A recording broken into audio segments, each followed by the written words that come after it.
ওনার থাকার রুমটা কি অবস্থা রাখছে একটু দেখেন, মানে এগুলা কখনোই শেল্টারের যোগ্যতা রাখে না। এই যে আরেকটা রুম, এই যে আসেন একটু আসেন, কি পরিমাণ ময়লা আবর্জনা একটা শেল্টার রাখতেছে। এই শেল্টার আমি একাই চালাই, আমার হচ্ছে সহযোগী কেউ নাই।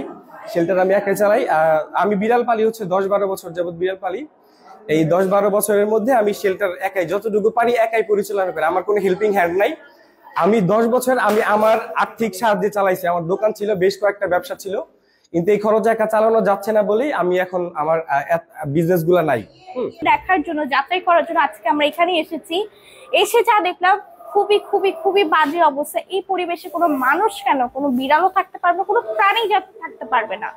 তো আমরা আজকে আসছি ওদেরকে উদ্ধার করার জন্য। দেখে আর বাকিটা আল্লাহ ভরসা। এখানে অনেকগুলো সিক বিড়াল আছে যেগুলো এসআইপি আছে, কিছু বিড়ালে হচ্ছে ঠান্ডার প্রবলেম আছে, কিছুটা আমরা ভ্যাকসিনেটেড পেয়েছি, আর বাকিগুলো কোনো ভ্যাকসিনেশনের কোনো কার্ড আমরা খুঁজে পাচ্ছি না বা ওনারা আমাদেরকে দিতে পারছে না।